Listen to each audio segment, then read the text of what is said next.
Saudamos a todos com a graça e a paz de nosso Senhor Jesus Cristo, lembrando sempre que o Senhor é bom e a sua misericórdia dura para sempre. Nós fomos criados e dotados de sentidos, e eu quero falar hoje sobre um sentido muito importante nas nossas vidas, que é a audição, a nossa capacidade de ouvir. E ouvir é muito importante. Foi nos dado 2 ouvidos para que possamos ouvir. E o ouvido é um dos órgãos dos sentidos que é seletivo. Nós podemos, no meio de muitos barulhos, concentrarmos em um som e fazermos com que todos os outros sons silenciem-se e nós possamos nos concentrar em um apenas.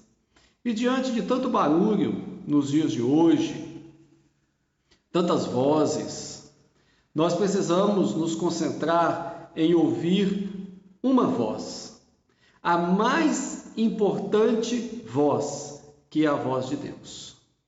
Tanto que a palavra do Senhor nos diz bem assim: quem tem ouvidos para ouvir, ouça. Então ouvir é algo muito importante. Uma pessoa que é desprovida do órgão da visão, ele acaba desenvolvendo a audição e o tato de formas extraordinárias. Mas falando especificamente sobre a audição, como que sons que geralmente passam desapercebidos, quando nós nos concentramos, fechamos os nossos olhos e começamos a perceber os sons à nossa volta, como que eles são importantes para percebermos todo o ambiente. Mas há um som, há uma voz que nós precisamos ouvir. Uma voz que nos fala de muitas maneiras, mas ela é específica. E quando a ouvimos, ela bate muito forte em nosso coração e em nossa mente. É a voz de Deus. A palavra nos fala sobre o profeta Elias.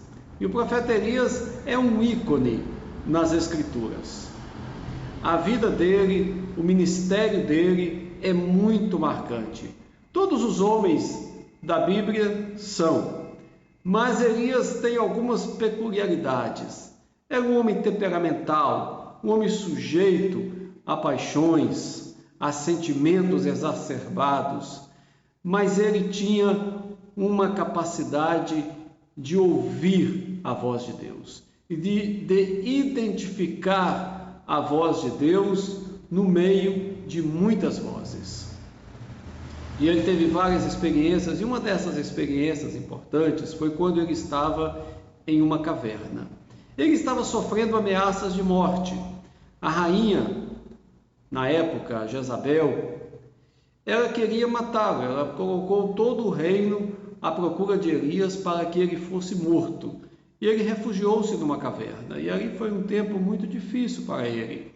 Um tempo de dor, de preocupação.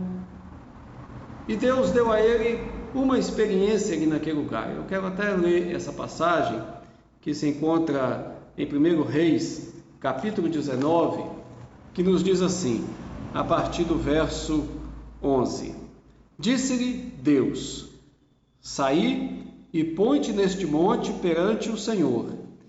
Eis que passava o Senhor, e um grande e forte vento fendia os montes, e despedaçava as penhas diante do Senhor. Porém o Senhor não estava no vento. Depois do vento, um terremoto, mas o Senhor não estava no terremoto. Depois do terremoto, um fogo, mas o Senhor não estava no fogo.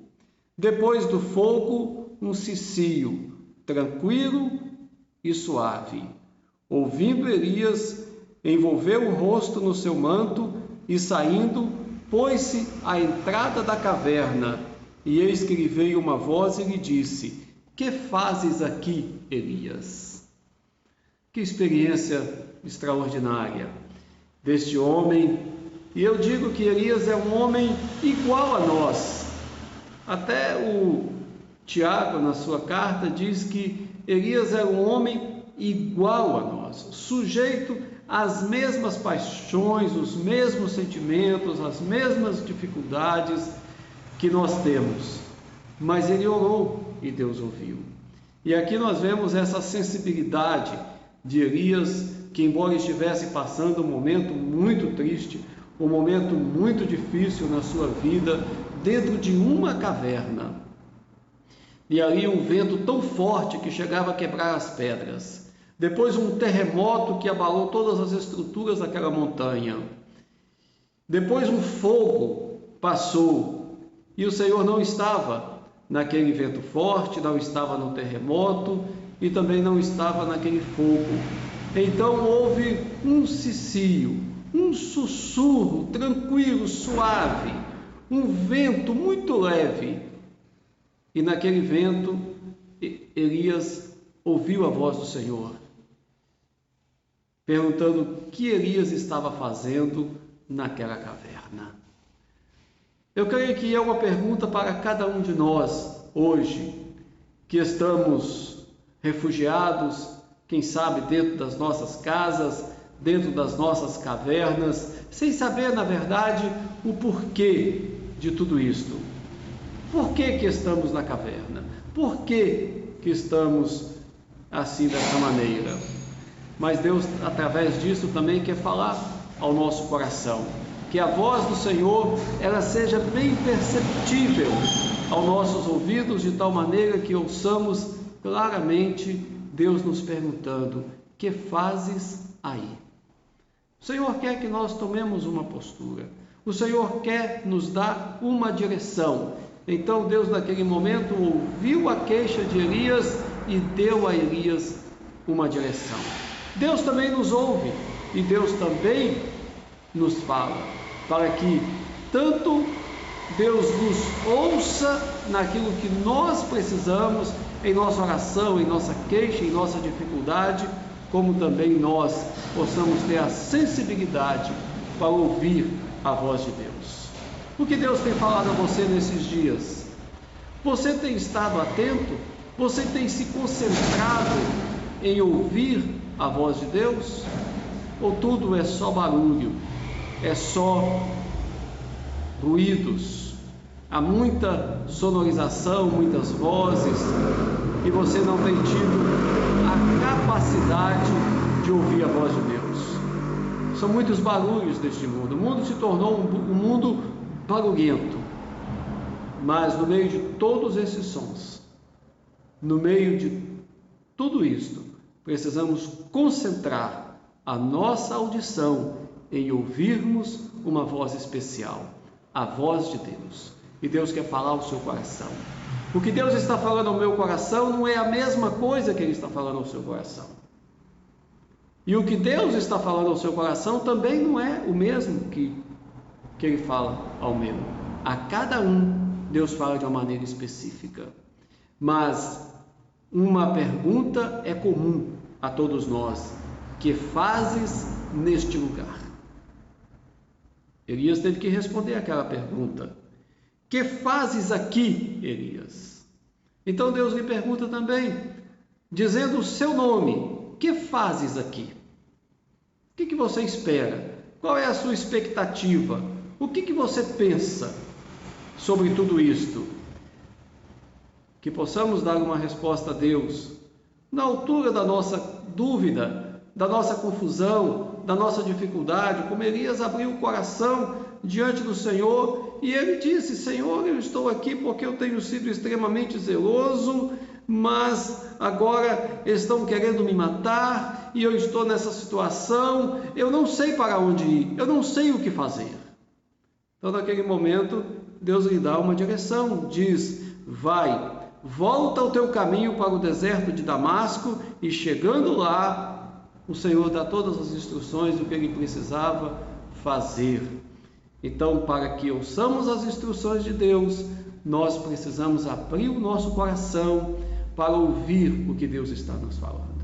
Então, é a sua experiência, é você e Deus.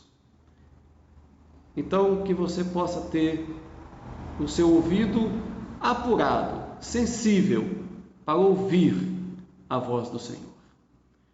E Deus também quer nos ouvir. Por isso nós vamos orar neste momento.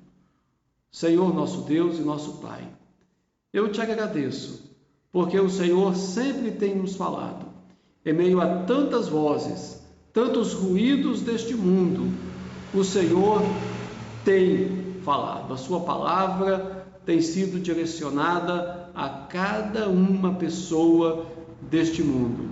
Se estão ouvindo, é uma coisa, mas que o Senhor tem falado, tem.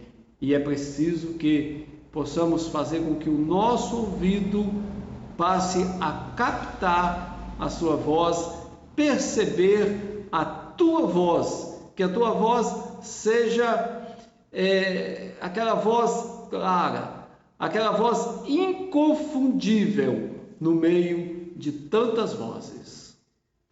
Abençoe, ó Deus, estas vidas, que assim possam ouvir a tua voz, ouvir a tua vontade. Abençoe essa família, que a graça do Senhor, a misericórdia do Senhor esteja sobre essa casa. Restaura todas as coisas que precisam ser restauradas neste lar. Abençoe o nosso Brasil, Senhor, que haja cura em nossa nação, que haja arrependimento, que haja transformação do nosso país. Que muitos nessa nação se rendam a Ti e reconheçam Jesus Cristo como o único e suficiente Salvador de suas vidas. É o que nós te pedimos. Abençoe também os nossos governantes, principalmente o nosso presidente da República. Guarda e proteja a vida dele, ó Pai, e dê a ele sabedoria, e que o amor que ele tem por Ti possa crescer e possa se expressar em atitudes de sabedoria de um governo que tem o Senhor sobre todas as coisas. Abençoe o nosso Brasil, nós te pedimos e nós te agradecemos, em nome de Jesus Cristo. Amém.